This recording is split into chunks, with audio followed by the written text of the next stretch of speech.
Committee will be in order. I'd like to remind the audience that there is no audience participation in the hearing. All are welcome to spectate, but to follow the rules of decorum here in the hearing room. I'd like to thank our witnesses for being here today.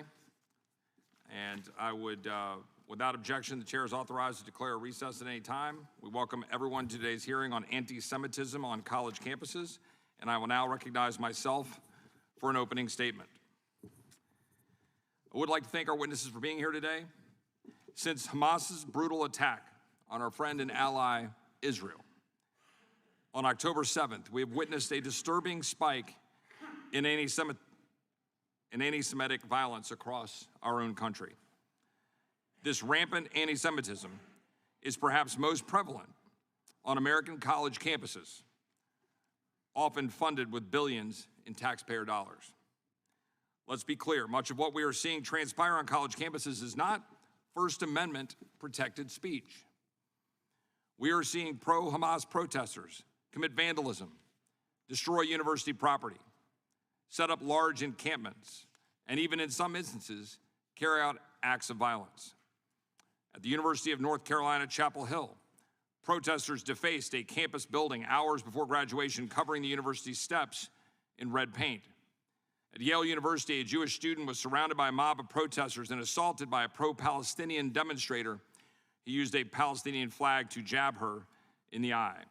At Columbia University, protesters barricaded themselves in Hamilton Hall, breaking windows and furniture and preventing other students from accessing the building. And I would note that Columbia canceled its main commencement ceremony.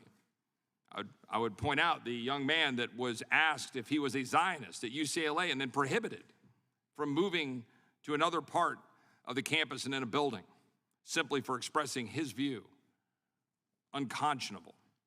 In fact, at the height of the protests on Columbia University's campus, one Columbia employee, an Orthodox rabbi, urged Jewish students to avoid campus, suggesting it was no longer safe to remain on university grounds in the face of ongoing protests. Now imagine that. In the United States of America, Jewish students were being told to avoid campus. And it is not just anti-Semitism on college campuses, it is also blatant anti-Americanism. The University of Pennsylvania, Ben Franklin statue is vandalized with the words, "Glory to the martyrs, Intifada until victory." At George Washington University, the statue of George Washington was spray painted with the words, "Genocidal Warmonger University." At the University of North Carolina, Chapel Hill, protesters replaced the American flag with the Palestinian flag. Unfortunately, the leadership of far too many of these universities has refused to respond with moral clarity as to what is happening. Instead, they've opted to cancel graduation ceremonies and in-person classes to avoid further disruptive demonstrations. The colleges that are failing to rein in these violent protests are actively trampling their Jewish students' civil rights. Keep in mind, these colleges receive billions in funding and subsidies from the federal government. The Committee for a Responsible Federal Budget estimates that President Biden's student debt cancellation, which constitutes a free handout to universities just as much as the borrower, could cost taxpayers up to $1.4 trillion. These colleges cannot have it both ways.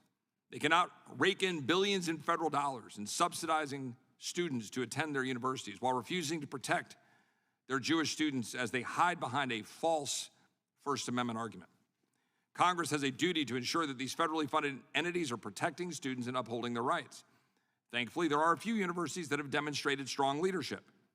University of Florida's President Ben Sasse made it clear that while students have a right to free speech, they do not have a right to take over an entire university, barricade themselves in campus buildings, and disrupt students' commencement.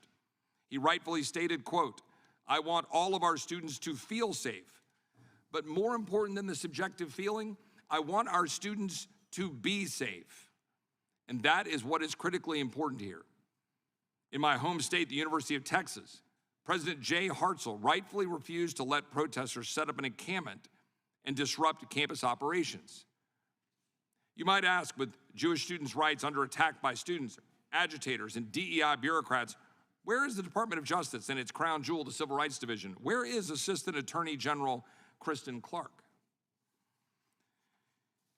Instead of taking meaningful action to uphold Jewish students' rights or going to the Columbia campus, like Speaker Mike Johnson did, the former chair of this subcommittee, to condemn the lawlessness, on Monday, Clark delivered Columbia Law School's commencement remarks, making no significant mention of the surge of anti-Semitic action on campus, and in fact, lumping it into a long train of items in his speech.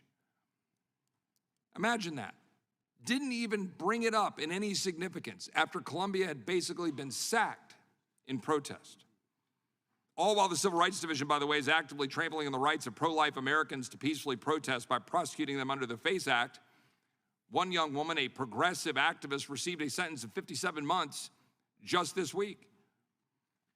All while we haven't heard a word about what, if anything, her division intends to do about this anti-Semitic movement among secular liberals on campuses across this country. But beyond civil rights, Congress must also examine how we should use our power of the purse in Congress to shut off the flow of taxpayer dollars that are going to universities to fuel this radical ideology. We are allowing billions, I think $5 billion alone in FY23 that went to Ivy League institutions. Harvard is sitting on a $50 billion endowment. $50 billion endowment, most of which is tax-free. Penn, $20 billion endowment. Yet we continue to have taxpayer dollars flow to these universities while they are treating our Jewish brothers and sisters as we have seen unfold before our very eyes in recent weeks. The secular left wants to admonish us not to foment culture wars. The best way to do that is for these radical progressive Democrats that infest college campuses and leech off of the public dole and the public debt and the fat cat donors that fuel the endowments. Not to do just that, not to start the culture wars by attacking our Jewish brothers and sisters.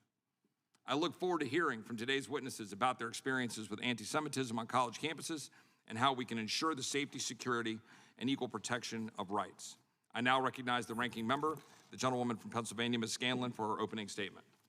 Thank you, Mr. Chairman, and thank you to our witnesses for appearing today. As someone who represents a district with more than a dozen colleges and universities and many others nearby, it's particularly important to me that our campuses are spaces where students can engage in meaningful academic discourse while feeling safe and supported. Let's be clear, there is no place for violence, threats, intimidation, or harassment against students, faculty, or other school community members because they're Jewish. That kind of conduct is unlawful. It's not constitutionally protected speech, and it's antithetical to our most fundamental American values. That bigotry has no place in our society, and everyone deserves an equal opportunity for a safe learning environment, regardless of their race, ethnicity, gender, religion, or ancestry. That being said, we've seen too many times during this majority, this hearing seems to be part of a pattern of conduct in which our Republican colleagues appear once again eager to divide people, to exploit the issues that they think will score them the most political points. And in this very committee room, the Republican majority have at times decided it serves them best politically to actually defend threats or acts of violence, including those against public servants like election workers and school board officials. Every American should understand that political violence has no place in our country or in our political discourse. And everyone who purports to call themselves a leader must unequivocally condemn such calls to violence. That includes standing against acts of discrimination and hate in all of its forms. Similarly, I believe that those in positions of leadership have an obligation to model good behavior and not inflame passions around these issues, even when it might inure to their political benefit. So as we focus on fighting anti-Semitism on campus, we must also guard against reactions in the heat of the moment that threaten important principles like academic freedom and freedom of speech, considerations that I know the chairman and many other members of this committee on both sides of the aisle take very seriously. These principles are as fundamental to our democracy as anti-discrimination laws are central to the mission of our higher education institutions, and they are most threatened when the speech at issue is controversial. Schools, of course, are important places to help our young people become critical thinkers. That's because schools can and should expose students to the diversity of people, viewpoints, and experiences in the world around them.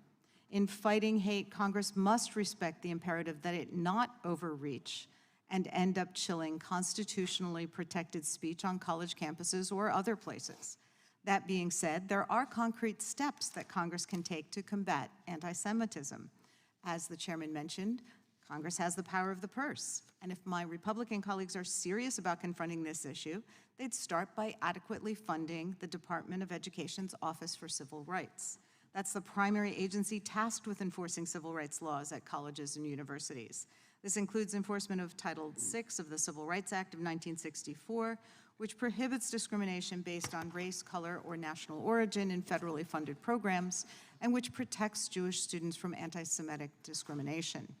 But when the Biden administration requested an increase in OCR's funding for FY 2024, House Republicans instead tried to cut the agency's funding by 25%.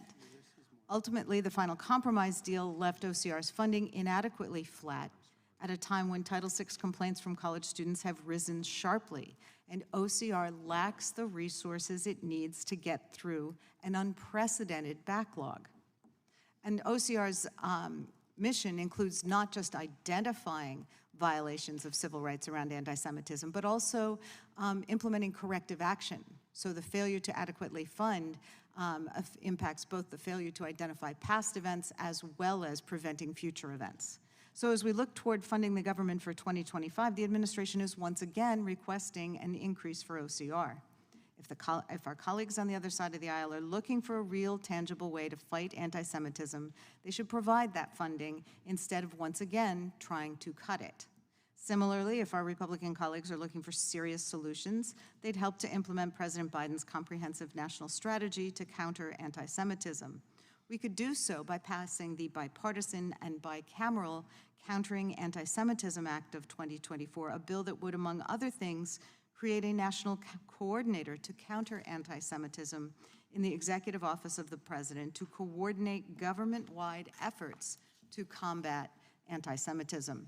I should also add that while our Republican colleagues have called this hearing today, their record of condemning anti-Semitic speech and acts is far from perfect. Time and time again, they've failed to condemn instances of anti-Semitism, particularly when it comes from their right-wing allies, including the former president. Therefore, you'll have to pardon our skepticism about the rationale for holding multiple hearings to address this topic in multiple committees, when the focus appears to be actually stoking culture wars concerning institutions of higher education, rather than actually solving the problem and the scope of the problem of anti-Semitism on college campuses. We had a full committee hearing on this topic last fall, and other committees have held hearings on the topic as well. We know the concrete steps that Congress can take now to help counter anti-Semitism on campuses. The subcommittee's time would be better spent helping to ensure that we take those steps and empower OCR rather than pouring gasoline on the embers of hate and anti-Semitism that we are seeing around the country. Nonetheless, I thank our witnesses for being here, and I look forward to their testimony. I yield back. I thank the ranking member, and I will now recognize the chairman of the full committee, Mr. Jordan, for his opening statement. I thank the chairman. Violent protests and encampments on college campuses, civil unrest throughout the country, a deeply unpopular Democrat president, and a Democrat convention happening in Chicago. Sounds like 1968, but it's 2024. Weeks after the October 7th terrorist attacks by Hamas on Israel, the Judiciary Committee held a hearing on the topic of anti-Semitism on college campuses. We examined the discrepancy between university administrators rapidly shutting down conservative events while posturing a slow reaction to violent pro-Hamas rallies and encampments throughout America's top institutions. School year continued with anti-Semitic and anti-American encampments lasting months. This even led to many graduation cancellations and disruptions. Imagine that. Go to class, you do your work, you paid your tuition, and your family and friends come to celebrate your achievements, and your school chooses to take the side of the woke mob they've let infiltrate their grounds since this last October. It's been said that the activity on college campuses is like looking into a crystal ball 5 years into the future. Censorship of conservative ideas, speakers, and even students, diversity, equity, and inclusion initiatives being forced on peers, cancel culture, safe spaces, The list goes on and on. At this committee, our oversight is often done retrospectively. This hearing is an opportunity to look forward to ensure no other students have to go through what the brave witnesses today have had to endure. That is why we are here today. And I want to thank my colleagues, including Speaker Johnson, Conference Chairwoman Elise Stefanik, who have launched a House-wide investigation on this topic. In fact, this committee sent letters to Secretary Blinken, Secretary Mayorkas 3 weeks ago, asking a fundamental question. The Immigration and Nationality Act says if a student is here on a visa and they're engaged in activity that is against the law, they're not supposed to be here. The visa is supposed to be taken away. So we asked Secretary Blinken, have you begun the process of revoking any visas? We know, for example, it's been reported in the press, 55% of the student body, according to the press, 55% of the student body at Columbia is here on a student visa or some kind of visa. Any of those people engaged in unlawful activity? If they are, Secretary Blinken, are you working to revoke that visa? And if that's happening, Secretary Mayorkas, are you looking to, or are you in the process of removing these folks from the country? I want Israel to win. They were attacked by a terrorist organization.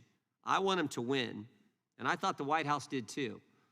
I do not understand recent statements and actions by this administration when it comes to the weapons, not letting them go to our dearest and closest friend, the state of Israel.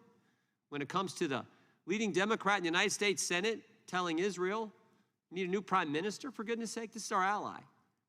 I do not understand some of the things that are going on. That's why this hearing is so darn important.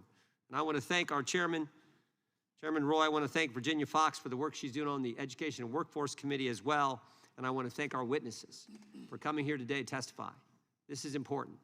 This is real. I do not understand what this White House is doing. I do not understand. We want to help Israel prevail. That's what we should be focused on. And we want college campuses. We want college campuses where students can learn and get the education they paid for. With that, I yield back.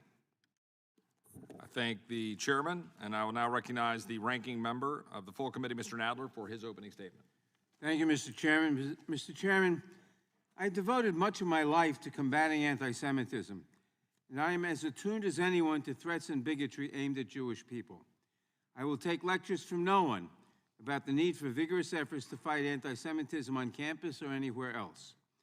I am also an unapologetic and deeply committed Zionist.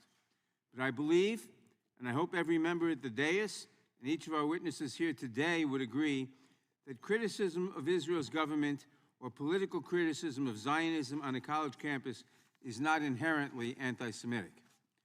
I also hope our witnesses and members agree that our democracy's commitment to free speech requires each of us to tolerate criticisms of even some of our most deeply held beliefs, especially in an academic setting where the freedom of inquiry is necessary to the teaching of critical thinking. That said, I am extremely disturbed by instances when political criticism of Zionism or of Israel does verge into anti-Semitism, such as when it is used as a proxy or a dog whistle for hatred of Jewish people. To the students appearing before us today, Mr. Jacoby and Mr. Kestenbaum, I'm sorry that you and your fellow Jewish students have endured threats, harassment, and intimidation simply for being who you are. That is completely unacceptable. I appreciate your being here today to share your experiences with us. Since the Judiciary Committee held a full committee hearing last November on free speech on campus, protests over the deaths of Palestinian civilians and the mounting humanitarian crisis in Gaza have increased, if not in number, then certainly in intensity. Much of the protesters' activity, even expressions that I consider disgusting and despicable, constitutes legally protected speech. Too often, however, the protests have exhibited vile anti-Semitic conduct, and the Department of Education will rightfully investigate them and their institution's response for unlawful discrimination. And there have been, of course, obvious examples of activities that are wholly unprotected, like threats and intimidation. Some students and protesters have even crossed the line into vandalism, destruction of private property, and willful disruption of campus life. They too should face disciplinary action by their institution, if not legal consequences for conduct that is obviously not protected by the First Amendment. There is no excuse for bigotry, threats, violence, or other criminal conduct directed at anyone, anywhere, and it is imperative that we confront the scourge of anti-Semitism. And Congress can help. But with respect, Mr. Chairman, we don't need more hearings. We need to take concrete action. We need to put our money where our mouth is.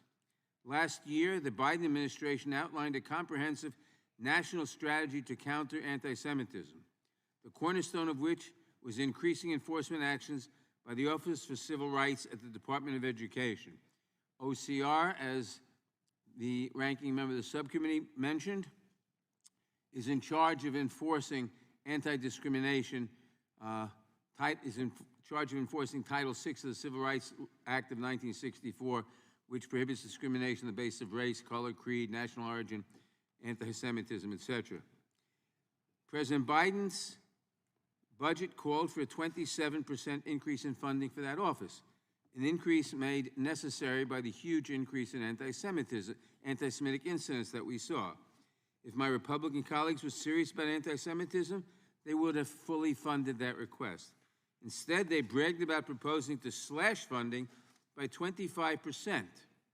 Slash funding for the office in charge of enforcing discrimination, of enforcing the laws against discrimination against Jews and others on campus. By 25%, they wanted to cut it, and ultimately insisted that funding be kept flat, despite the marked increase in Title VI complaints. We should also be considering H.R. 7921, the Countering Anti-Semitism Act, bipartisan legislation introduced by our colleagues Kathy Manning and Chris Smith, which would codify this national strategy's whole-of-government approach to confronting anti-Semitism. And we cannot stay silent when calling out anti-Semitism is inconvenient. I appreciate my Republican colleagues' concern for anti-Semitism on college campuses, but where were they when neo-Nazis in Charlottesville chanted that, quote, Jews will not replace us? Why did they not speak up when President Trump declared that there were, quote, very fine people on both sides of that rally?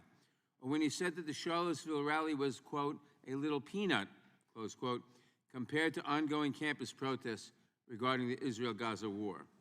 And we hear nothing from our Republican colleagues when some conservatives repeat anti-Semitic tropes about George Soros or others. If you mean what you say here today, if you believe that the threats and vitriol that Jewish students face on college campuses is unjust, and that combating anti-Semitism is more than just a convenient talking point in a larger crusade against institutions of higher education, then it's time to move beyond hearings, pointless gestures, and posturing. We know what the problem is, and what we need is action that actually helps protect Jewish students. Fully fund the administration's efforts to counter anti-Semitism and other forms of discrimination by fully funding the requested increase in OCR to enforce Title VI. Pass the Countering Anti-Semitism Act. Our nation's students deserve no less. With that, Mr. Chairman, I yield back. Thank the ranking member of the full committee, Mr. Nadler. Without objection, all other opening statements will be included in the record. We will now introduce today's witnesses. Mr. Eyal Yacobi. Mr. Yacobi is a senior at the University of Pennsylvania. He is one of 3 named students who filed a lawsuit against the University of Pennsylvania alleging violations of Title VI of the Civil Rights Act. Mr. Shabbos Kestenbaum. Mr. Kestenbaum is a graduate student at Harvard University. He is one of the students who filed a lawsuit against Harvard alleging violations of Title VI of the Civil Rights Act. Rabbi Dr. Mark Goldfeder. Rabbi Goldfeder is the director of the National Jewish Advocacy Center. He also serves as a presidentially appointed member of the United States Holocaust Memorial Council, general counsel to the Hillels of Georgia, and senior counsel at the Louis Brandeis Center for Human Rights Under Law. He has previously served as a senior lecturer at Emory University Law School and has written widely on anti-Semitism and the law. Mr. Kevin Racklin. Mr. Racklin is the Washington director of the Nexus Leadership Project. He previously served as the vice president of public affairs at J Street and as the United States director for the Alliance for Middle East Peace. We will begin by swearing you in. Would you please rise and raise your right hand?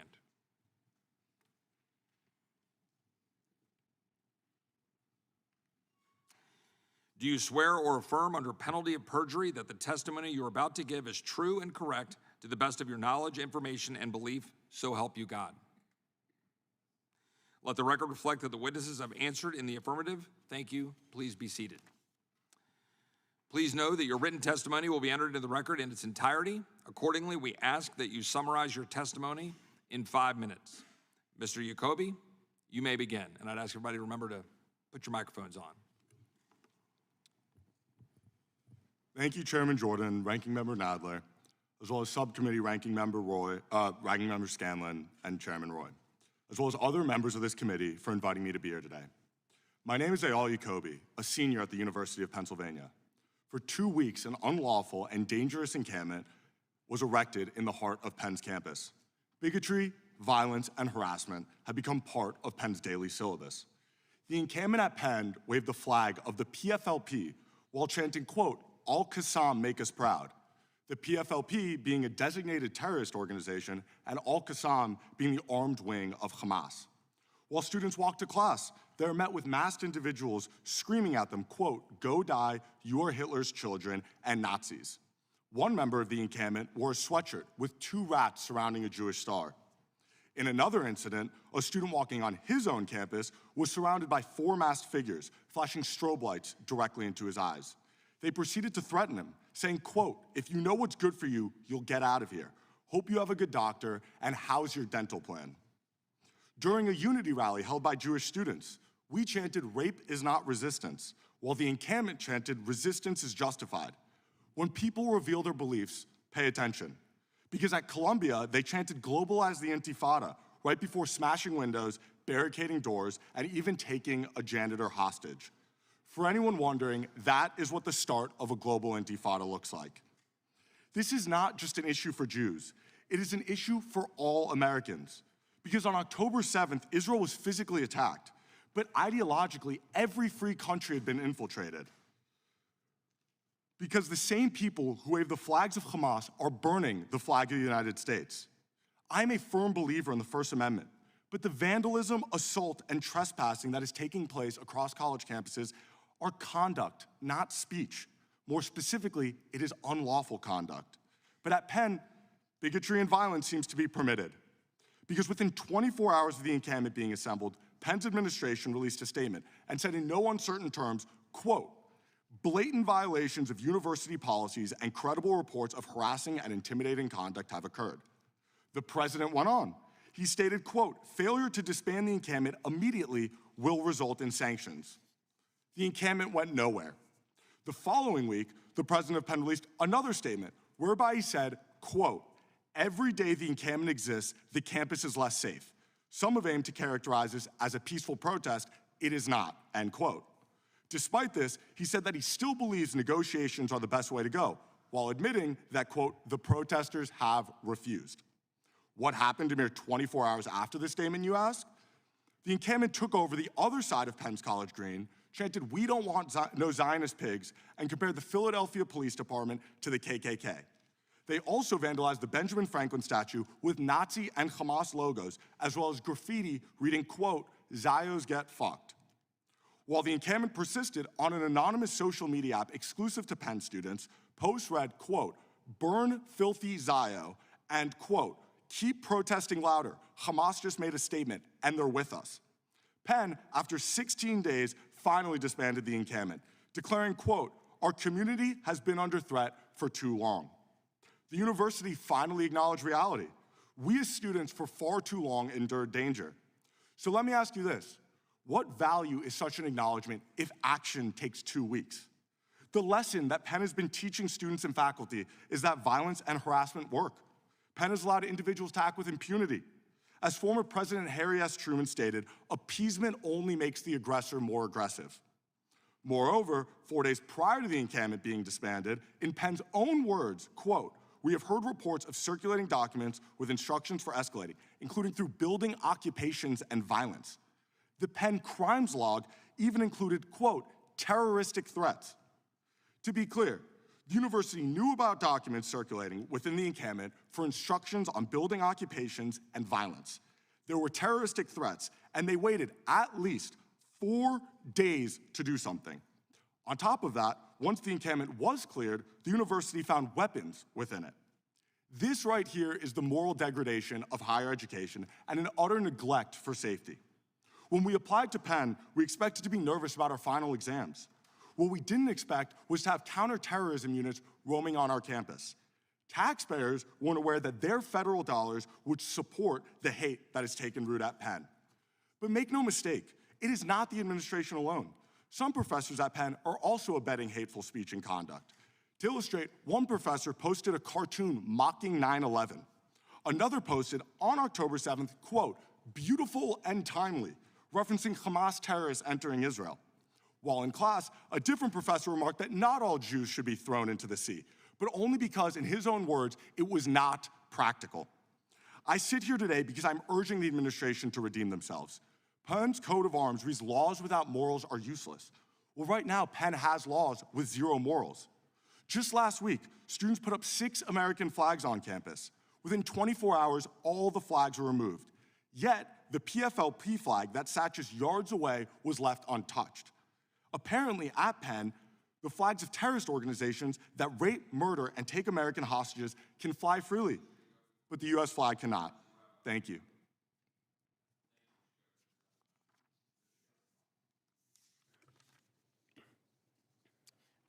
Subcommittee Chairman Roy, Subcommittee Ranking Member Scalman. My name is Shabbos Kestenbaum. I am a proud Jew. I'm a proud first-generation American, and unfortunately, I have the distinction of being the plaintiff against Harvard University for their inability and unwillingness to combat Jew hatred on their campus.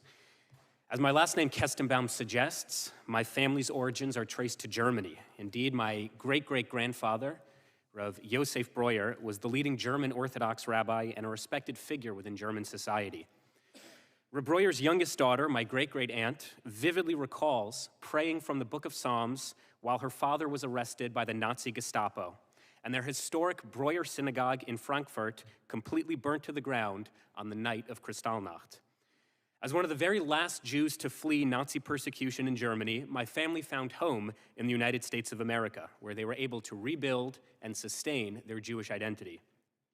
To this day, the historic Breuer Shul stands tall in New York City, representing not only the indomitable spirit of the Jewish people, but of what makes the United States such a beautiful, welcoming country. My story of anti-Semitism, therefore, is deeply painful and it is deeply personal. Members, Kristallnacht did not begin with burning books or broken windows. Kristallnacht did not begin with destroyed synagogues nor expulsions. Kristallnacht began with the acceptance, the normalization, and the celebration of Jew hatred. Members of this committee, I appear before you with an urgent warning. The treatment of Jewish Americans on college campuses across this country, and in particular at Harvard University, is nothing short of a national emergency. It is blatantly anti-Semitic, it is frighteningly discriminatory, and it is deeply un-American. I say these words out of 2 years of personal experience with a pervasive bigotry towards Jews and a stunning lack of moral clarity. I'd like to walk you through the last 3 weeks at Harvard to prove my point. On the first day of Passover, hundreds of Harvard students and faculty members set up encampments in Harvard Yard in direct violation of Harvard policies, demanding that Harvard divest all monies from the Jewish state. The protesters cheered thunderously when they replaced the American flag overlooking Harvard with that of Palestine. They screamed about globalizing the Intifada, drew pictures of our Jewish university president with horns and a tail, and screamed at all hours of the day that, quote, Palestine will be Arab. Perhaps most concerning, the protesters established their own rule of law on campus, creating self-appointed safety marshals to patrol the campus. These safety marshals follow Jews, like me, on our way to class, monitoring our every move.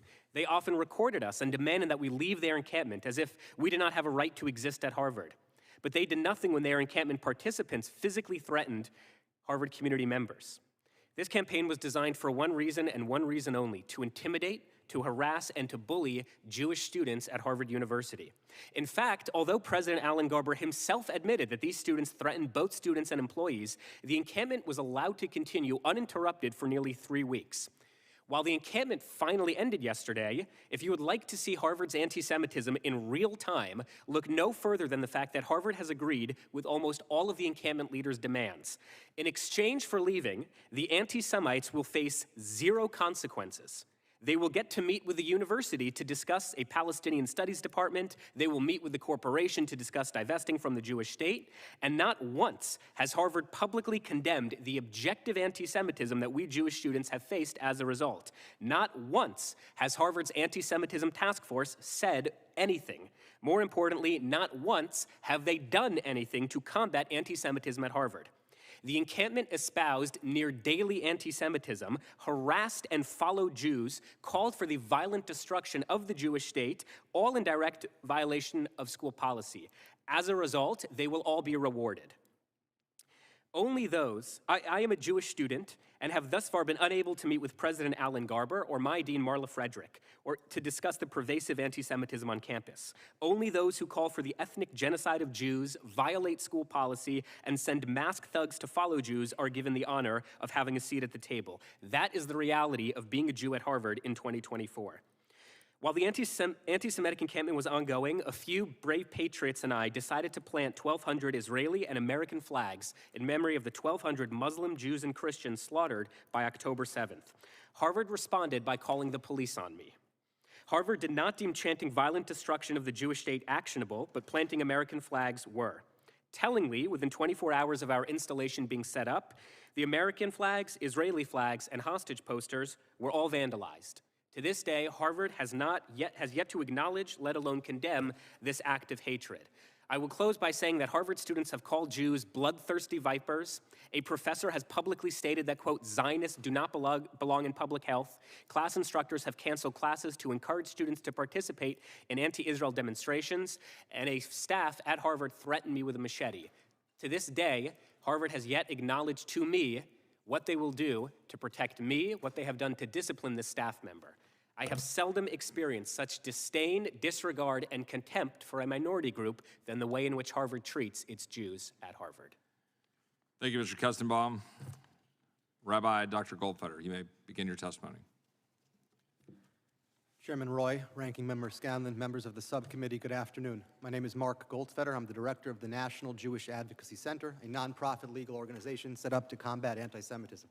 It is an honor to appear before you on this important topic. Even pre-October 7th, studies showed that nearly 75% of Jewish students on campus had experienced anti-Semitism. That number is only growing. I'm incredibly grateful for the wide bipartisan consensus, both here in Congress and in state legislatures throughout the country, that more needs to be done to protect our Jewish students. But anti-Semitism is also a serious concern for the rest of American society because history has repeatedly shown that it is the proverbial canary in the coal mine of intolerance. One need look no further than our college campuses, where already the chants have morphed from death to Israel to death to America.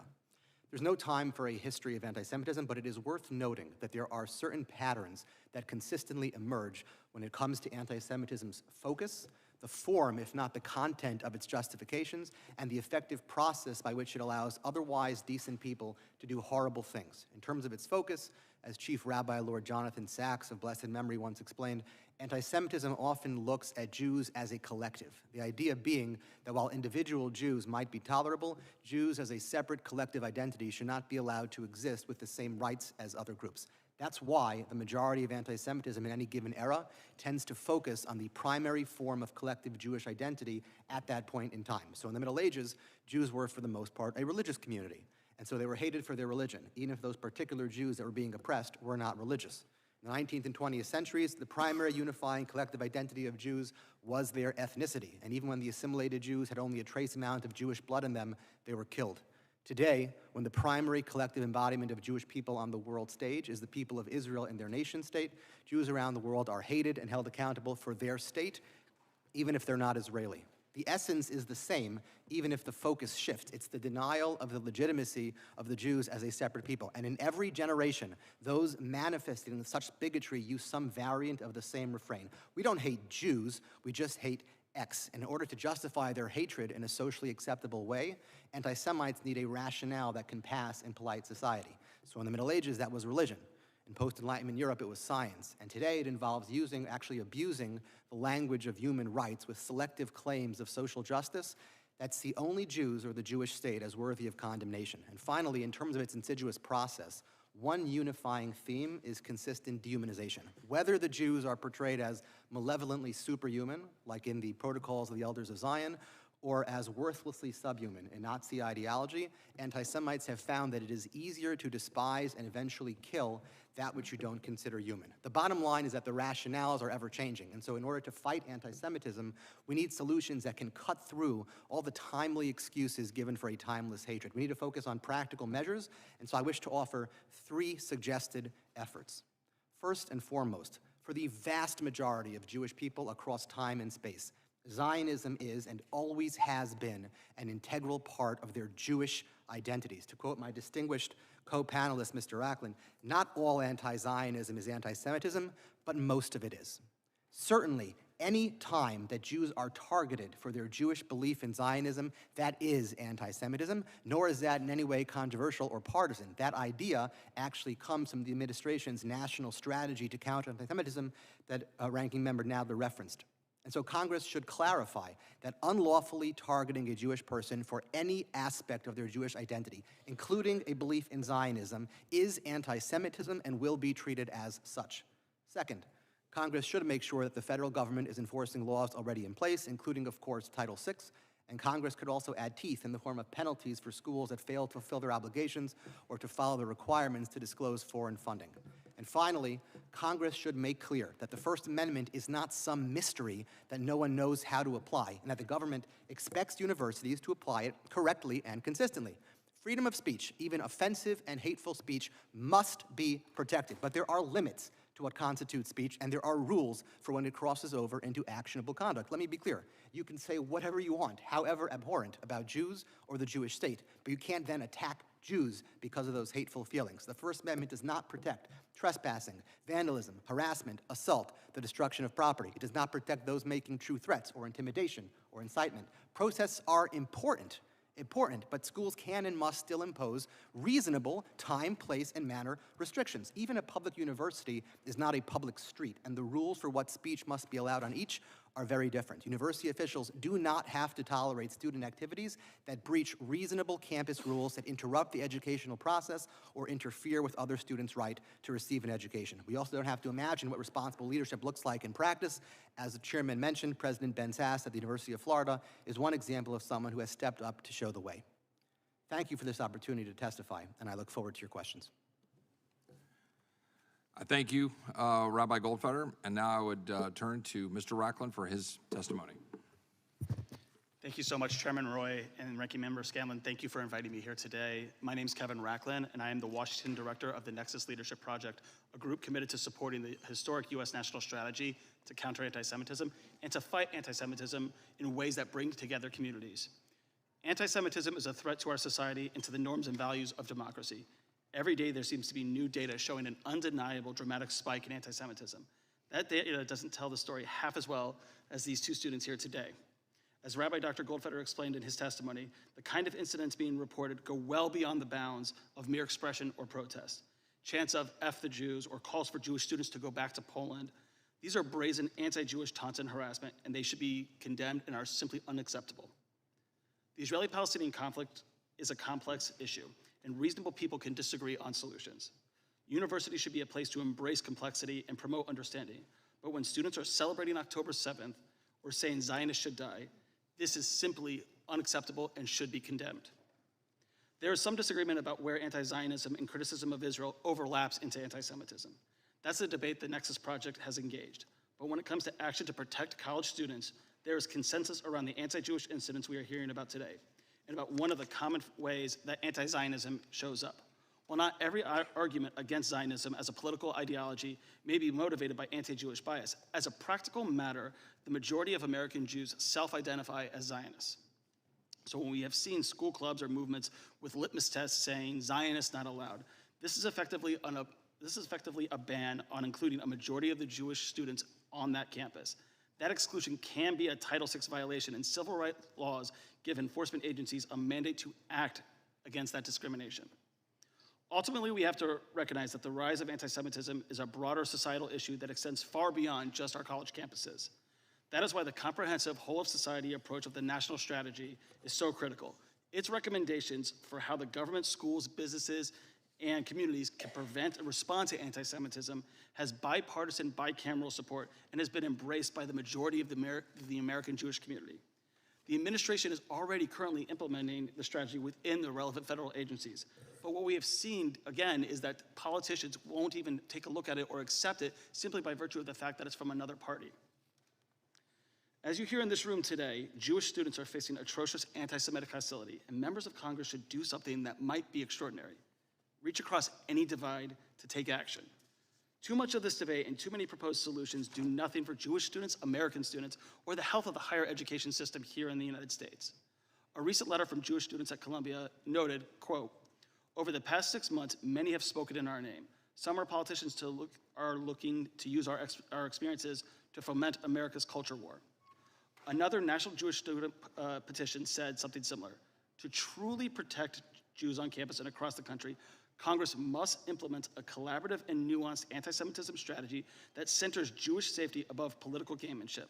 Students are smart enough to know that the external public posturing and politicized debate is making more headlines than headway to improve their lives on campus. Politicians who are quick to descend on campus, call for presidents to be fired, or to hold press conferences have not done their core job to make sure students have a place to call for help. I hope that every member of the subcommittee supports 2 bills that are a priority for the vast majority of the Jewish community. I don't know what could be easier or more salient at this point in time. First, support the Goldman Showing Up for Students Act so that the Department of Education has the capacity it needs to cope with the influx of Title VI complaints. That office is handling a record number of anti-Semitism cases, but Congress hasn't even provided adequate support to cope with their pre-October 7th caseload, not to mention what has happened post-October 7th. 2, support the Manning-Smith Countering Anti-Semitism Act, a bipartisan, bicameral bill to establish a new national coordinator to oversee federal efforts to counter anti-Semitism and lead an interagency task force to implement the U.S. national strategy. This bill has broad American Jewish communal support from groups like the ADL, AJC, J Street, APEC, Nexus, Hillel, and JCPA, just to name a few. I hope this hearing spurs a few more members of Congress to co-sponsor and support these really critical bills in fulfilling a basic duty to protect these students at this critical point in time. Thank you so much for inviting me to testify today, and I really look forward to your questions. Thank you, Mr. Racklin. And I will now recognize myself under the 5-minute rule for questions. Mr. Kestenbaum, you wrote on March 5th in Newsweek a fairly detailed outline of what you've been facing at Harvard. And I wanted to give you the opportunity to be able to express some of that, but let me just read for the record, then you can expand on it if you want, where you talked about being shocked to learn that Harvard permits the Palestine Solidarity Committee and other groups to hold an annual Israeli Apartheid Week funded with Harvard money, designed to fund student initiatives, as you laid out in the lawsuit. During these events, student activists were built what they called apartheid walls, meant to criticize Israel's efforts to prevent terrorist attacks, plastered Harvard Yard with imagery designed to compare Israel to the Nazis, and have invited more anti-Semitic speakers to infect Harvard's community. After that week, a swastika was found in the undergraduate courier house, correct? Yep. Since October 7th, anti-Semitism on campus has multiplied exponentially, you wrote. On my way to class, this is your words, people directed chants at me to, quote, globalize the Intifada, to kill all Jews in the world, or to free Palestine from the river to the sea, to annihilate the only Jewish state and its Jewish inhabitants, including my family, your family. You might expect that, as you wrote, that Harvard Divinity School, with its mission emphasizing, quote, diversity, inclusion, and belonging, and with religious tolerance, the Divinity School, I want to be clear, one of its core tenets would be a safe place for Jews. As you wrote, Harvard Divinity, however, has, as my lawsuit alleges, proven to be a fount of anti-Jewish sentiment and discrimination. Does this reflect what you're currently finding in your experience at Harvard? And do you think it reflects the experience of most Jewish students currently at universities across the country, particularly Ivy League universities? It absolutely reflects my experience, and I would actually argue it's only gotten worse. I'll give you one quick anecdote. Marla Frederick, who's the dean of Harvard Divinity School, who I'm sure is watching right now, I have emailed her more than 40 times to talk about anti-Semitism. She has not responded once to a single one of my emails. She's refused to meet with me. She's refused to acknowledge that anti-Semitism is a problem at Harvard Divinity School and at Harvard University more broadly. I'll make one last point. We invited 2 months ago a popular Israeli musician, Yishai Ribo, to come sing songs to Jewish students students who've been experiencing anti-Semitism. There was such a vicious boycott and protest where they chanted, globalize the Intifada, resistance is justified, that we had to hire outside security. When I asked Harvard DEI to, at minimum, condemn the fact that Harvard students have made it so unsafe for Jews to sing songs that we needed to have security, they said this does not fall under our purview. This is the same Harvard DEI that commented on George Floyd, on abortion, on Russia's invasion of Ukraine. When it comes to protecting Jewish students, nothing. So, and to be clear, this is a Harvard that has a $50 billion endowment, correct? And is still getting correct. billions of dollars of taxpayer funds. I just want to be very clear. When we're talking about the money and the need for resources, the problem here is the secular left in control of universities that are perpetuating the kind of stuff that you just described. And I just wondered, I want to investigate the point here to the extent to which this has been coordinated. The extent to which this is coordinated across campuses, across this university, across this country. Rabbi, I believe you're familiar with some of the observations and actually some information about the extent to which this has been very clearly organized and coordinated campus by campus around the country. Sure, Chairman, somebody is buying all of those matching tents. And I believe strongly enough, that along with my partners at Greenberg, Traurig, Holtzman Vogel, and the Schoen Law Firm, we filed a federal lawsuit in the Eastern District of Virginia accusing some of those coordinators of working directly with Hamas. And we'll let our filings speak for ourselves. I know that Congress is now looking into some of that funding, but it goes beyond funding. It goes beyond coordinating. When someone tells you that they are trying to provide material support to Hamas, it behooves us to believe them. And I'll tell you why I think it's so important to trace that funding. It's because if you ever walk into one of those protests, which I have done, you'll notice something fascinating. 80% of the people there don't know what river and what sea. Yep. Some are there for the pizza, some are there because they have been genuinely misled into thinking that they are on the right side of history. And if we can actually prove who's behind this, I think we can save 80% of our future citizens. And on this point about the universities fomenting this, there are some universities that have not. There are some universities that have stood up. I would ask if you think there are some good examples. For example, my friend Ben Sass, the president of the University of Florida, who basically said, this is not a daycare. You know the rules. Follow the rules. And Florida then did it the right way. Or, for example, the University of Texas, where Jay Hartzell said, we're not going to do this. Would you guys agree that there is a way to do this at campuses? You can have free speech. You can be able to say what you believe, but not terrorize and harass Jewish students. Do you guys agree with that?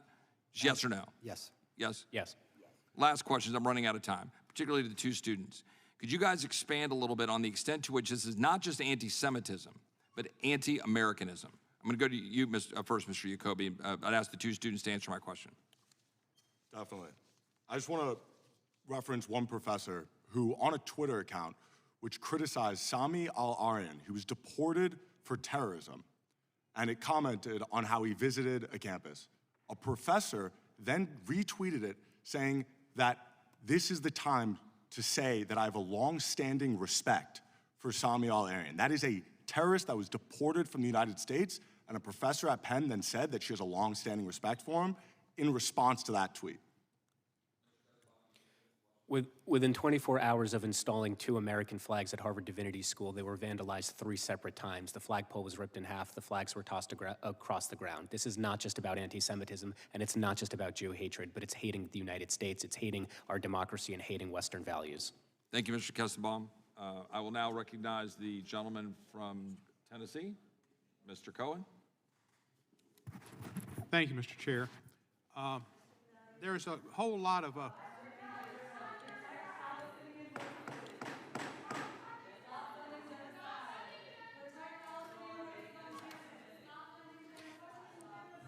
Even when we talk about anti-Semitism, we can't even do it. Thank you. Adios. All right, Mr. Cohen, you may begin. We can restart the clock at 5 minutes. Thank you, sir. What bothers me with this hearing, I think the hearing is good that we're having it on the issue, and I think the discussion's been great and the witnesses are great. But there's been anti-Semitism in this country and in the world for a long, long time. In the world, I guess 2,000 years, give or take, and in the United States, probably since the beginning of this country. And most of it has come from right-wing, racist crowds like the Ku Klux Klan, the Proud Boys, other groups that stand for nationalism. And they were the groups that were at Charlottesville and said, Jews will not replace us, and marched with their torches. They're the people that have consistently been the David Dukes and been anti-Semitic. And yet, when those things happened, people that are really against anti-Semitism, and those of us who are Jewish and feel it in a personal way so many times, didn't feel support from many, many, many people who today are some of the strongest people fighting anti-Semitism. Now, when they fight it, they are really fighting higher education. And they've always had a problem with that. I know a senator who said higher education is a cesspool. Well, obviously it's not, but that says something about her education. We ought to fight anti-Semitism in every quarter in which it exists. And what's happening now on the campuses is despicable and unfortunate. And so many of these people, including many of those who just left us and with their red hands and voices, don't understand the history of why Israel was created, why there's a necessity for Israel, and why it needs to exist. Ignorance has given them a lot of opportunity to make their voices heard. It needs to stop, but I think, and what I'd ask Dr. Goldfeder, and I know you've been at Emory, I don't know, I think earlier, I don't think you're necessarily as Southern as that far back, but you get a taste of it in Atlanta. Is anti-Semitism more prevalent among Klansmen and Proud Boys and some of these right-wing groups? I'm Emory by way of New York. But thank you for the question, Congressman. It's an excellent question. I'll answer that by saying that I think that anti-Semitism, it's hard to measure where it's more prevalent. It's dangerous wherever it comes from. But I think it is more dangerous coming from the left right now because it is okay to say it in polite society. No one thinks it's okay to say, I stand with David Duke or with the Klan. But people are willing to literally say, I stand with Hamas. And that's why it's more dangerous, because you can say it in polite society on university campuses. Well, President Trump said he thought David Duke was okay when he ran for office in 2016, and he said he didn't know about all that other stuff, and he welcomed David Duke's support. But that's neither here nor there. A lot of the issues, and I don't mean to defend it in any way whatsoever, but has anybody out here, any one of you done any studies to see how much Saudi money or Kuwaiti money or Qatari money is given to the schools, the Ivy schools in particular? I mean, dollars, I think, might have something to say, because I've read that there's a lot of Middle Eastern money gone into these universities and that they're afraid to lose it. Yes, sir, Rabbi? I didn't do the study, but there was research done by the Institute for the Study of Global Anti-Semitism and Policy that found that from 2015 to 2020, institutions that accepted money from the Middle Eastern donors had, on average, 300% more anti-Semitic incidents than those institutions that did not. And from 2015 to 2020, institutions that accepted undisclosed funds from authoritarian donors had, on average, 250% more anti-Semitic incidents than those institutions that did not. Anybody else have anything to add? Mr. Jacoby? This was a report done by the Network Contagion Research Institute that invested Qatari money funneling into U.S. universities. The report clearly states, and I quote, "There has clearly been an erosion of democratic norms on campuses, and that a massive influx of foreign concealed donations to American institutions of higher learning, much of it from authoritarian regimes with notable support from Middle Eastern sources." That was the direct quote from the study. And they generally are, those countries are generally aligned with Hamas. I can tell you from my own experience, I'm a political science and modern Middle East studies major. I've yet to take a class in all 4 years of college that depicts the United States in any sort of positive light. And much of the professors that are saying things like playing the victim is what Jews are best at are the ones in the political science and modern Middle East studies department at Penn. Well, I thank each of you. Both the students are very impressive, and the adults are super adults are very impressive too. And I appreciate the hearing, but I do hope that we'll have more consistency in our opposition to anti-Semitism. I yield back the balance of my time. Thank the gentleman from Tennessee. I'll now recognize my friend from Texas, Mr. Hunt. Thank you, Mr. Chairman. You've probably been wondering why all of these pro-Palestinian anti-Semitic protests are occurring across the country today. Seems organic, right? Just some college kids protesting like it was back in the 60s and 70s. Same song, different verse. But is that true? We've seen this before, even more recently than you might think. In 2020, we had the Summer of Love and the organized, coordinated BLM and Antifa riots. In 2024, we had the organized and coordinated anti-Semitic protests and riots on college campuses around the country, like we're seeing right now. And what do these 2 years have in common? I know, they're both presidential election years. Sometimes I feel like Bill Murray on Groundhog Day. It's the same thing over and over and over again. Groups with similar ideologies and goals causing chaos and riots across my nation, and they've just picked a different cause this year. This year, it's my friends of Israel and my friends, the Jewish people.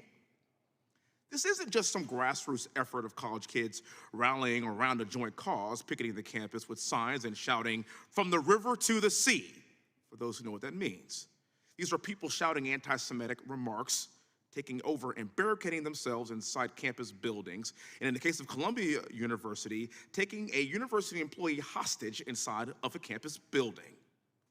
What are we seeing? What we're seeing now is not a simple protest. It's well-organized, violent occupation of campuses funded by outside organizations by their wealthy, liberal donors. And who are these wealthy donors? Don't shoot the messenger. I am not the one saying this. This is in Politico. And we can all agree that Politico is a relatively trusted source, especially for the left. And according to a recent Politico article, some of the biggest donors behind these protests are George Soros, David Rockefeller Jr., and Nick and Susan Pritzker. Mr. Chairman, I'd like to submit to the record the article from Politico titled "Pro-Palestinian Protests Are Backed by Surprising Source, Biden's Biggest Donors." Interestingly enough, in his remarks about the campus protest, President Biden said, and I quote, "Destroying property is not a peaceful protest. It's against the law." But it seems like the president is talking out of both sides of his mouth, so which one is it? The protest wouldn't have happened in the first place without his donors funding it. But for you, President Biden, none of this would be happening at all. And remember, this isn't me saying this, Republican Wesley Hunt, this is Politico. You should have seen this coming. This is a presidential year after all, and I suspect that many of the protests that we've seen on college campuses may have just been recycled from 2020 riots and rioters and protests. And why do I suspect that? New York City officials said that close to 30% of the people arrested at Columbia and 60% of the people arrested in City College were not affiliated with the universities at all. In my home state, over half the people who were arrested at the University of Texas had no tie to the university at all. Mr. Kestenbaum, you brought up a very good point. You see, if you were black students, you wouldn't be sitting here, period. Because the entire campus would have changed their social media profiles to black dots, and these people would have been fired, these teachers would have been fired, and you would have your justice. And just because I'm black, I look different from you, doesn't mean that we get different treatment and we should be treated better than you because we're all Americans. I know we're all Americans because I fought for this country. I went to West Point. I fought beside my Jewish friends. I went to Cornell University for grad school. I learned beside my Jewish friends. And you should see the emails and text messages that I'm getting from my Jewish friends that I grew up with. I want to let you know that I have their back and I have your back. And just because you have a lighter skin color than me doesn't mean that you get to get treated differently than me, because we're all Americans and we all should be treated fairly in this country. No one should have it easier or more difficult to be able to walk around on campus based on the way we look. And if you are leaders on these campuses today, you're failing us. I went to Cornell for grad school, failure. Columbia, failure. Harvard, failure. Fix it right now. I want to let you all know that we, especially on this side of the dais, we have your back. We will fight anti-Semitism tooth and nail, and thank you for the courage and continue to fight for your people, and most importantly, continue to fight for our fellow Americans. God bless you. Thank you for being here. I yield back the rest of my time. Thank you. Thank the gentleman from Texas. I will now recognize the gentlelady from Texas, Ms. Escobar. Thank you, Mr. Chairman, and I'd like to thank all of our witnesses for being here to testify. I know this is a really challenging moment in American history, and it's so important for us to listen to one another and learn from one another. I will tell you, I wish we could hear that same passion that we just heard about all racism. I sit on this committee, this subcommittee, and the immigration subcommittee, and I think it's really important for us to draw an interesting distinction that I have seen. From this committee, this committee actually has been used as a vehicle to promote xenophobia and to push anti-immigrant rhetoric in a way that has been incredibly alarming and disheartening. And again, I stand against anti-Semitism, as do the vast majority of Americans, I believe. I wish we could stand against all racism and all hatred together. And I think it's important for Americans who are watching at home to not necessarily listen to what my colleagues on the other side of the aisle are saying with regard to this issue, but really to look at their actions. They say they condemn anti-Semitism, and yet they fought to reduce funding for the Department of Education's Office of Civil Rights by 25% last year. If we really are deeply committed as the United States Congress to combating anti-Semitism, then we should put our money where our mouth is and actually use the tools at our disposal and fund those tools. But when one side wants to cut those tools, it really makes you question what their real intention is. They say they condemn anti-Semitism, yet a good portion of them stood by silently in 2017 when white supremacists chanting explicitly anti-Semitic slogans marched in Charlottesville. And they said nothing when then President Donald Trump called those marching good people. They say they condemn anti-Semitism, yet they embrace the Great Replacement theory, a white supremacist belief that is rooted in both anti-immigrant and anti-Semitic sentiment, and it portrays immigrants and non-white Americans as invaders. In fact, the word invasion is probably the word most frequently used on this committee by my colleagues on the other side of the aisle.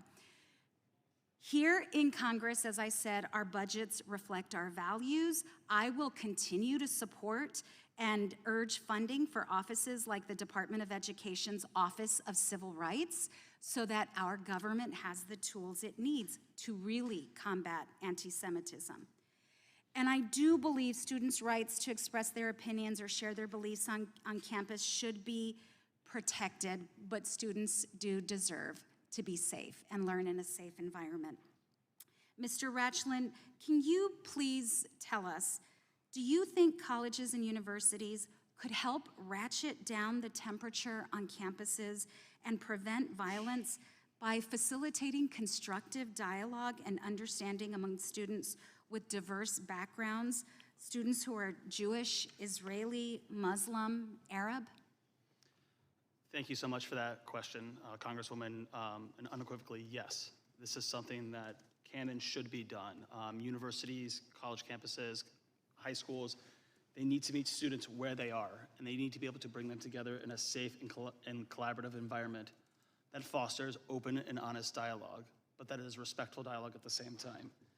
It can be upsetting, these conversations, for students on both sides of the aisle, but at the end of the day, this is how you actually bridge the sides together, through conversation that is respectful and meaningful. Having worked in the peace-building space, this is something that we push for quite consistently, the idea of sitting down with the other to see them as a human being and to actually have those conversations that are difficult and recognizing the shared humanity from the other side as well. And so I think it's absolutely critical that universities bring people together to have those conversations in a safe and effective environment.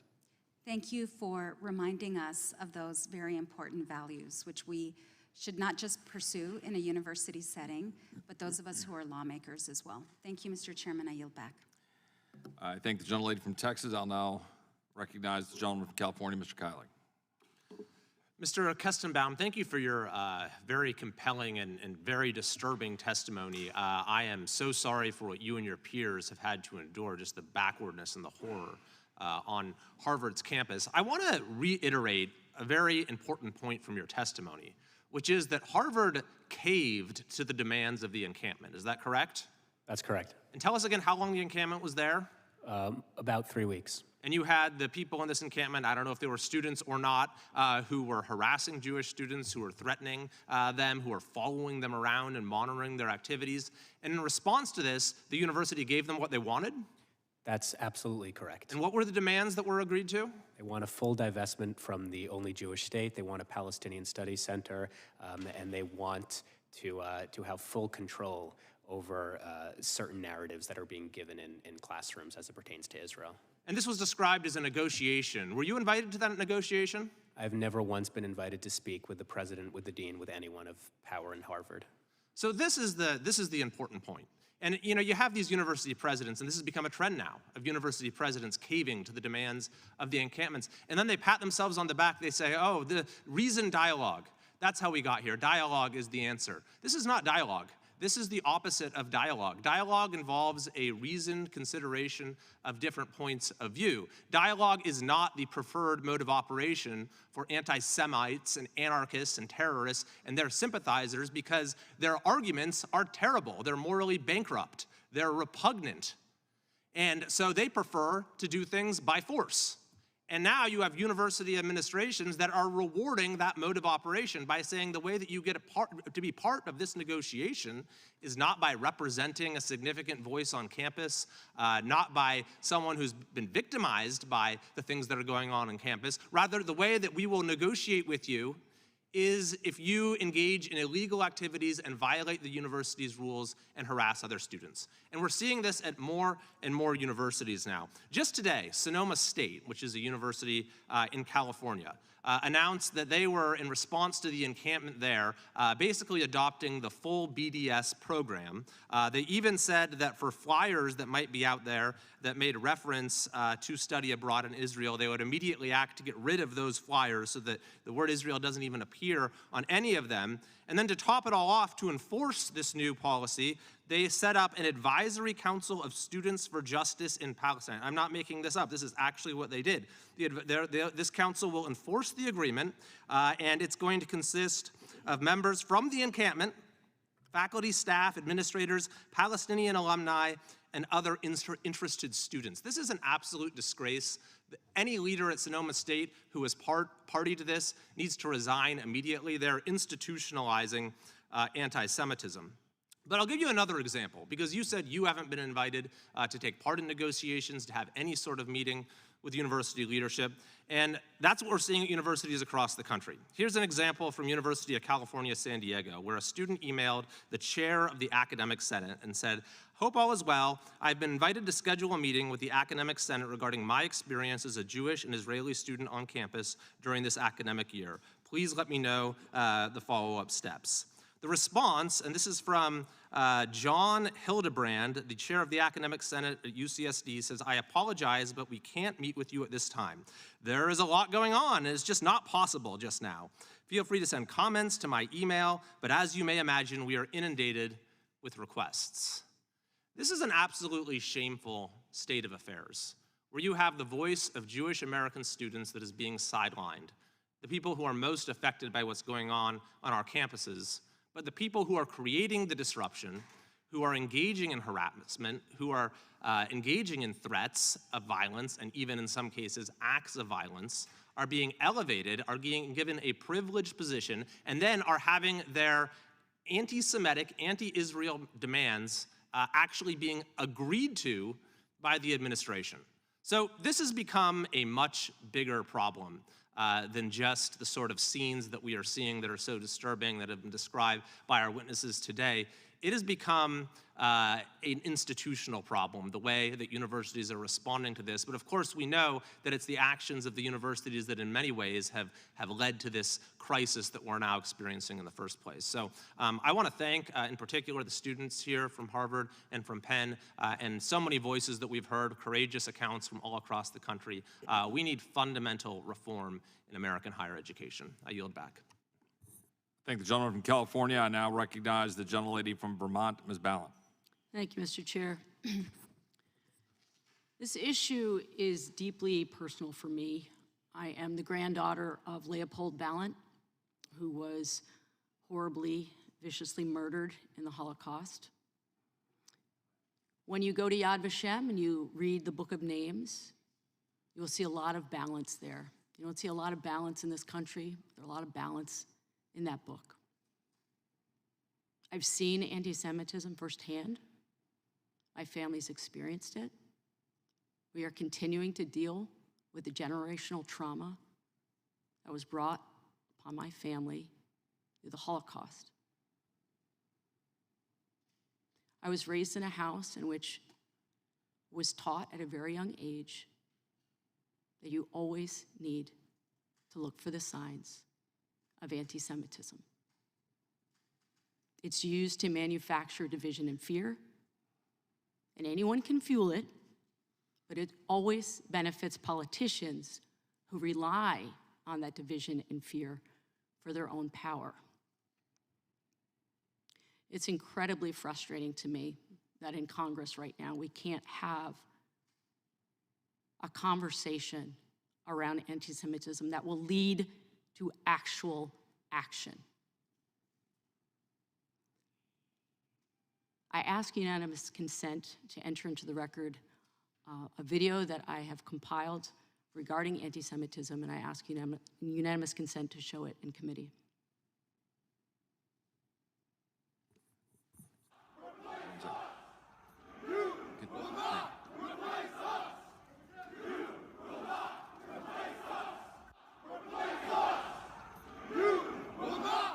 You also had people that were very fine people on both sides. Any Jewish person that votes for Democrats hates their religion, they hate everything about Israel, and they should be ashamed of themselves. Responsibility. Why do you use words like vermin and poisoning of the blood? The press, as you know, immediately reacts to that by saying, well, that's the kind of language that Hitler and Mussolini used. Well, that's what they say. I didn't know that, but that's what they say.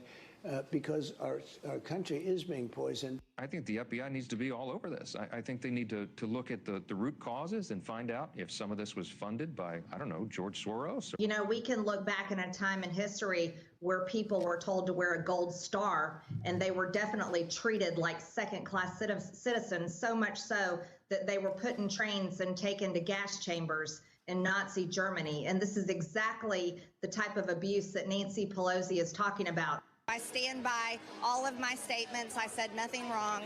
And I think any rational Jewish person didn't like what happened in Nazi Germany, and any rational Jewish person doesn't like what's happening with overbearing mask mandates and overbearing vaccine policies. Antifa's in the news because of a white supremacist rally in Charlottesville. Well, isn't that interesting? That maybe that was created by the left. Why do you say that? Because let's look at the person that actually started the rally. It's come to our attention that this is a person from Occupy Wall Street that was an Obama sympathizer. So wait a minute, be careful on where you start taking these people to. And look at the background. George Soros is one of those people that actually helps, back these individuals. Who is he? I think he's from Hungary. I think he was Jewish, and I think he turned in his own people to the Nazis.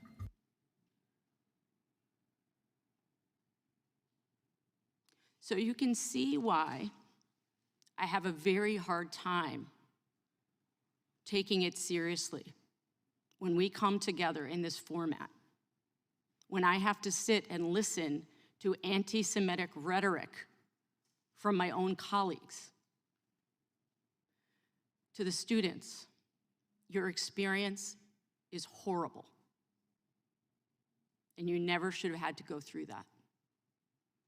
I have family and friends who have students also at college campuses right now. Some are part of exercising their First Amendment rights against Israel.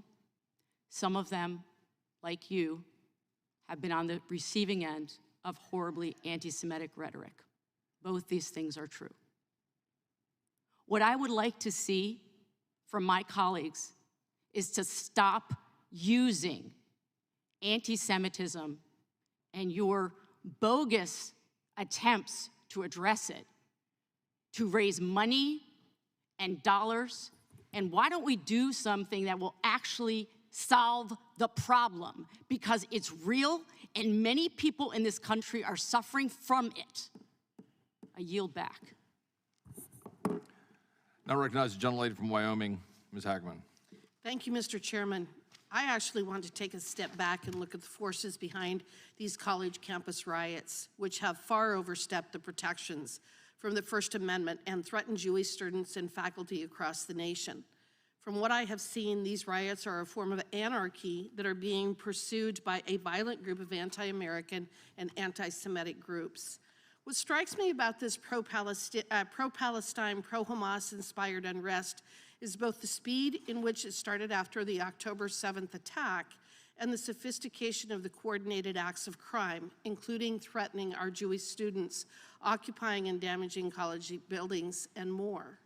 First, we must start with the fact that on October 8th, one day after the Hamas terrorist attack, Palestine chapters on college universities such as Harvard issued statements and began holding rallies in support of Hamas and placing the blame for the violence entirely on Israel.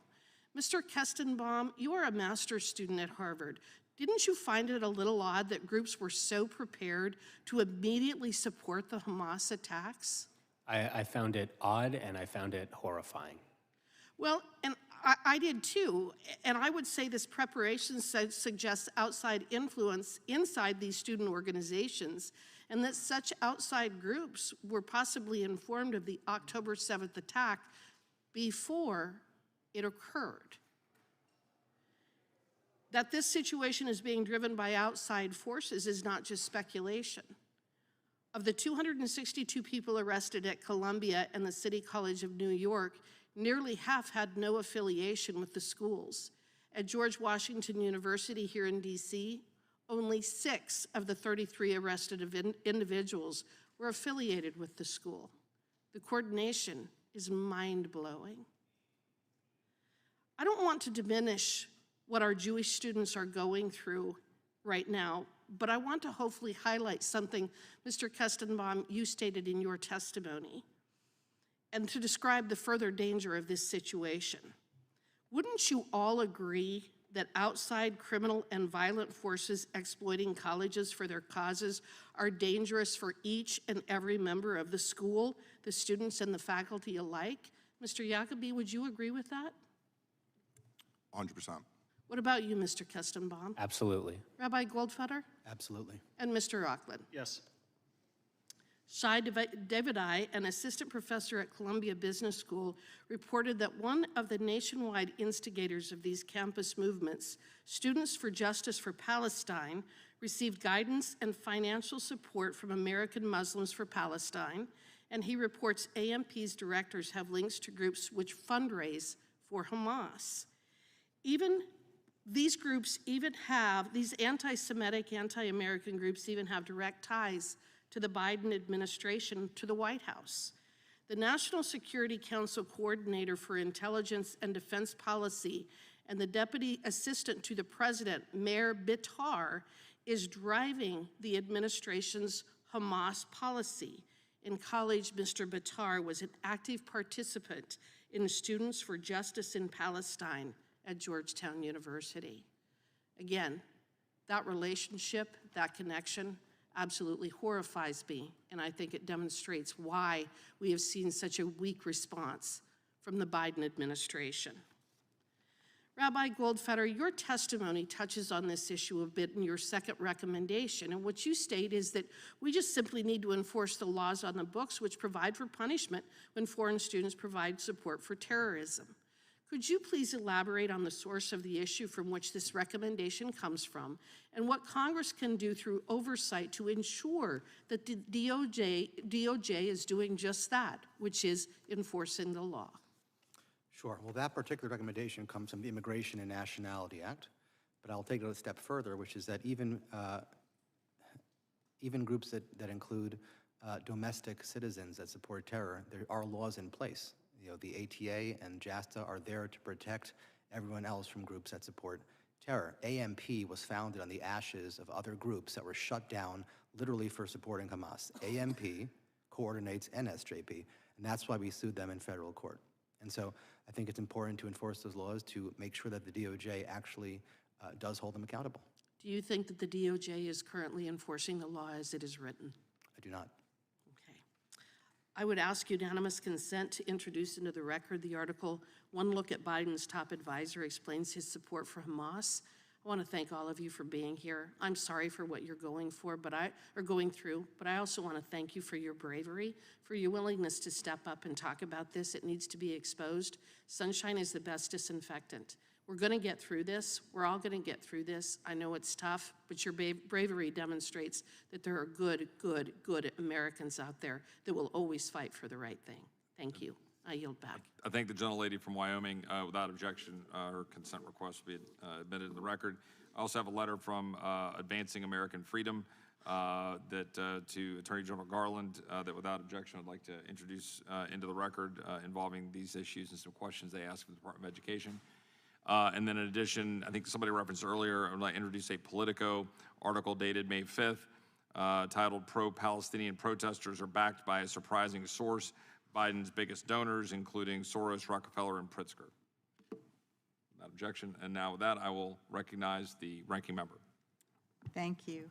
I do think we're hearing an interesting array of conspiracy theories here without much evidence to back them up. I mean, that could be a subject of a whole nother hearing, including the growing evidence that Russia, China, and Iran are exploiting the campus protests for their own purposes to sow division in the U.S., particularly in advance of an election, as we've seen them do the last 2 election cycles. So that probably is not the right subject for today's hearing, but it does go to one of the issues I'm most interested in, which is the role that our schools, our colleges, our universities can play in terms of educating students and young people how to distinguish fact from fiction, propaganda from what's true in the world, and how they can help us, everybody, but particularly on our college campuses, provide the atmosphere, the respect for one another, the ability for people to have those open conversations, and we've seen a variety of responses. I know today's focus has been upon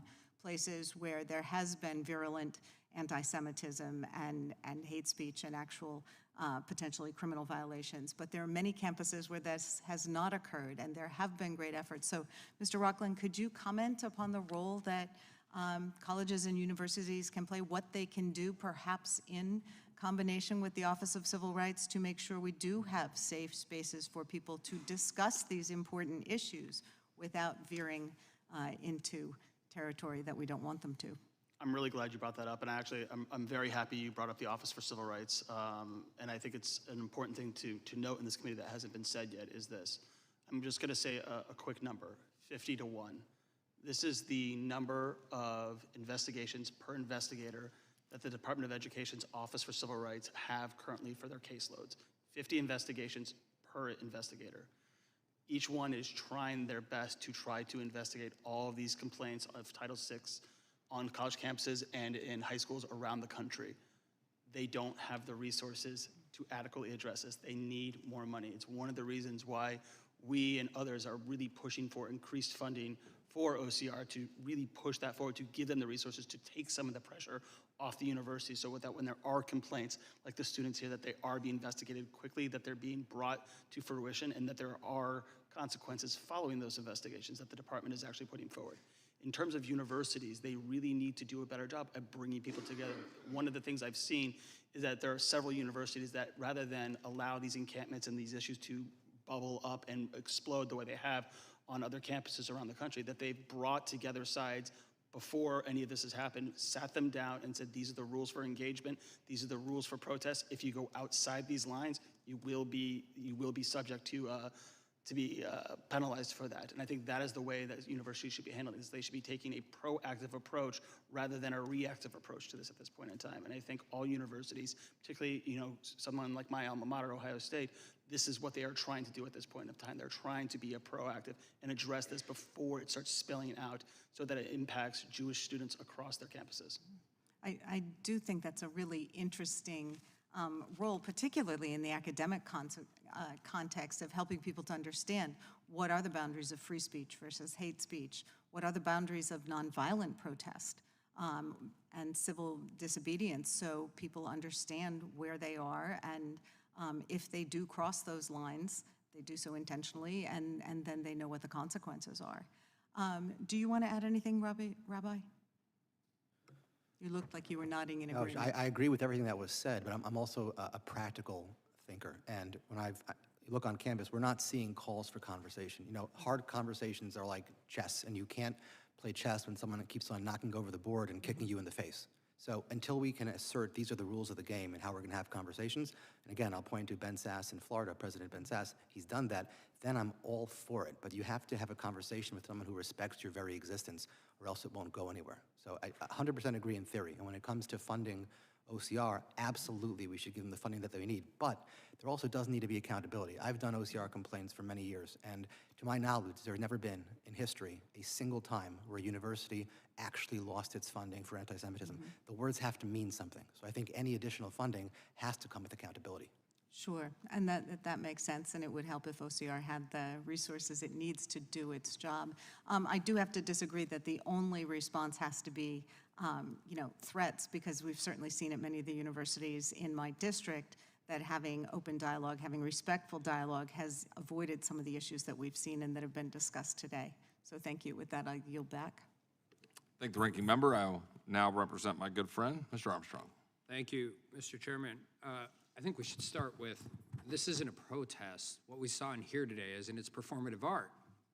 The only time their hands go up is when the camera goes up, because they're trying to get in a picture, and they can't keep their hands up for longer than 15 seconds. If they want to know what protest and bravery looks like, read some stories. Talk about somebody starving to death and handing the person standing next to them in line their food for the day, when the food they're getting for a day is less than most people get for half of a breakfast. When an entire continent is trying to wipe you off the face of the planet. And you want to know what the difference is? Mr. Kestenbaum, if the Klan tried to have a 2-week sit-in protest at Harvard, do you think Harvard's university and their leadership would negotiate a ceasefire with them? Absolutely not. Mr. Jacoby, if a bunch of militia guys showed up in Tommy tactical gear and playing G.I. Joe and doing all of those things and wanted to do all of that at Pennsylvania, you think the university would negotiate with them? They would not. No, they wouldn't. Mr. Goldfeder, you said that. That's the difference. Because you can get a picture with these people, you can stand there, you can talk about these things in polite society when they are saying things when they have no idea what the history is. 7 miles from the river to the sea. 7 miles to the Jordanian border. That's where it is in Israel. The reason Israel exists is because nobody in Europe would take them. We wouldn't take them. It is the greatest single horrific event in modern history.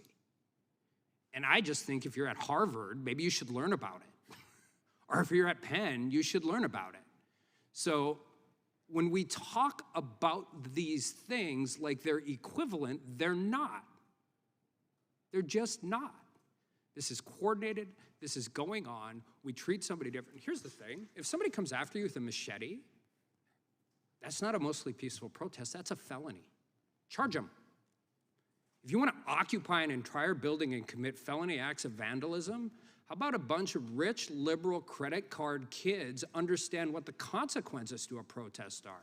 Spent 10 years as a criminal defense attorney and a public defender. I could tell you, if you are not on an Ivy League campus and you decide to do that when you're told you're going to leave, you know what you are? 6 months later, you're a felon. We don't need more federal money and dialogue. We need somebody to say, hey, you want to do this? You want to go on the grounds of free speech? You want to commit crimes on public ground?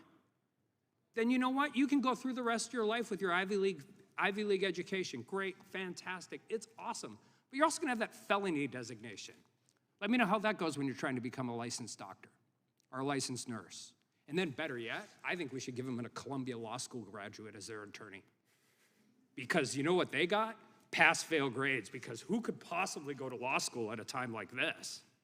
You know, the one profession where your personal feelings and your independent emotions and your spaces don't matter. I'm sorry, Judge, I need a continuance. Why? You overruled my objection, and I don't know how we could go on at a time like this. I have no concept. This is not the same thing. This is pervasive. It has been allowed to exist. And I just had 3 seniors in high school here, not from North Dakota. Turns out, I don't have a very large Jewish constituency in North Dakota. We're pretty homogeneous up there. But there is no moral equivalency to any of this. And when we pretend that there is, and we paint our hands red, and we walk around here, the reason the Klan wore hoods was two reasons. One, to intimidate people. The other reason is because they didn't want anybody to know who they were. That's the difference. I've got a minute left, and Mr. Kestenbaum, you go back to your neighborhood right now, where you went to high school. Would you tell a senior in high school who's a Jewish senior in high school to go to Harvard? I thank you for the question, Congressman. I want to be super clear with my former principal and my Jewish community that it's not that Jewish students don't feel safe at Harvard. Jewish students are not safe at Harvard. And until Harvard implements any type of accountability, responsibility, or policies to combat anti-Semitism, then all of these Jewish schools and synagogues and communities should not allow Harvard admission recruiters within 50 feet of their school or 50 feet of their child. It is completely unacceptable what Jews are facing at Harvard in 2024 in the United States of America. Mr. Jacoby, same question for Penn. I agree with my friend Shabbos. Unless the university enforces their own rules between now and graduation, then no Jewish student, no one that doesn't support the pro-terror encampments that are happening should step foot on Penn's campus. Thank you, and I yield back. Thank the gentleman from North Dakota. I now recognize the gentleman from South Carolina, Mr. Fry.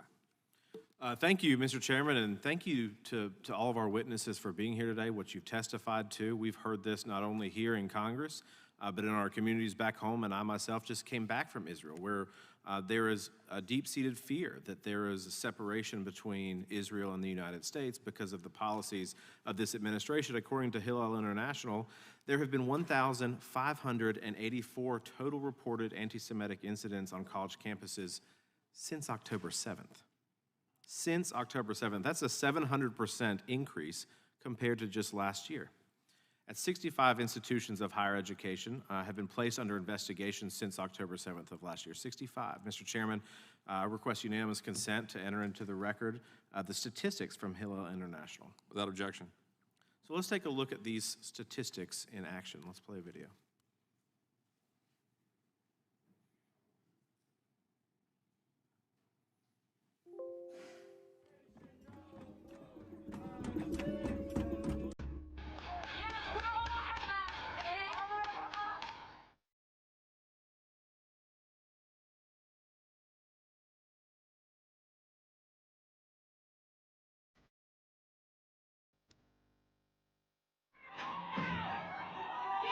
Video shows protesters stacking those barricades and then planting a Palestinian flag in them.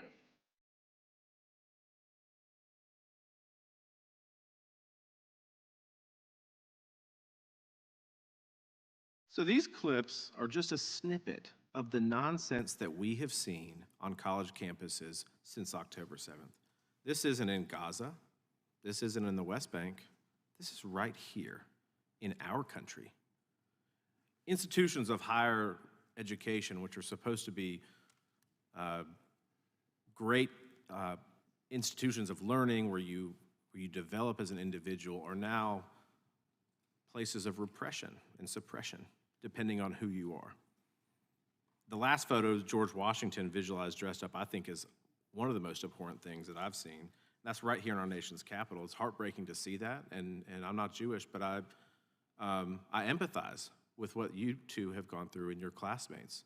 And not only at your schools, but in dozens of schools across the country. Mr. Kestenbaum, just yesterday, protesters at Harvard finally took down their tents as the university officials agreed to the students to discuss the questions about the university's endowment. Have Harvard officials publicly condemned anti-Semitism that Jewish students have faced on campus in any which way? As it pertains to the encampments, Harvard, forget about, hasn't condemned the anti-Semitism from the encampments. They haven't even acknowledged that it happened. Do you feel that Jewish students at Harvard have an ally and an advocate in the administration? In no uncertain terms, let me be absolutely clear, Jewish students do not have a single advocate at Harvard University. The president doesn't meet with us or care about us. Our respective deans don't meet with us or care about us. We have students who have seen that there is no responsibility or accountability for their actions. So they can chant, globalize the Intifada. They can chant calls for the ethnic genocide of Jewish people. They can draw our Jewish university president as a devil because they know they will get away with it. It is inconceivable that any other minority group in the United States would be treated with the scorn and contempt and disregard that Harvard treats its Jewish student population. And let me just add, it is a damning indictment that in order for Jewish students at Harvard to receive equity, equality, or justice, we have to go to a court of law, we have to go to the United States Congress, we have to go to the media, because the people at Harvard, who again, I'm sure are watching this, they won't even talk to us. Yeah, isn't that absurd, right? Like you're followed on a college campus, you can't go to school. In some universities, they're canceling commencement. I mean, y'all are the generation that couldn't go to your own commencement for high school because of COVID, and now these radical lunatics are taking over a college campus, and we can't ensure the security of our own students, so we're gonna cancel things. And then we adhere and acquiesce to the demands of this lunatic fringe. It just doesn't, it makes no sense to me. Mr. Jacoby, earlier this month, you delivered a petition to shut down the encampments. I think you got 3,200 signatures. You delivered it to the president, the provost, and the board of trustees. You did not receive a timely response, so you sent a letter. I think it was in an email, and you laid out a few demands. Can you elaborate what those were, really briefly? Thank you for the question, Representative Fry. The demands were actually exactly what the president stated within 24 hours of the encampment, is disbanding an encampment, which is allowing violence, pro-terrorism support to happen. We got 3,300 signatures on that petition, and then after a week, when we hadn't heard a response, we sent another petition where we got 2,800 signatures within 24 hours, both of which were not responded to, and yet the administration had 3 meetings with the encampment. And in my last question here, do you believe, both of you, do you believe that your universities are doing enough to prevent anti-Semitism on college campuses? That's an obvious answer, I think. But I wouldn't say that they're not doing enough. They're not doing anything. Mr. Jacoby? It's almost a satirical question with how little they're doing. Thank you so much. Appreciate your time, your bravery today to be here. And with that, Mr. Chairman, I yield back. Thank you, gentleman, South Carolina. I recognize the gentlelady for a UC request. Yeah, I request unanimous consent to enter into the record an article from the front page of the New York Times, Sunday, May 11th, describing how the Republican Party has seized on-campus protests as a political tool. It's entitled, "How Republicans Echo Anti-Semitic Tropes Despite Declaring Support for Israel." Without objection. Thank you. Well, this concludes today's hearing. We thank the witnesses for appearing before the committee today. Without objection, all members will have 5 legislative days to submit additional written questions for the witnesses or additional materials for the record. Without objection, the hearing is adjourned.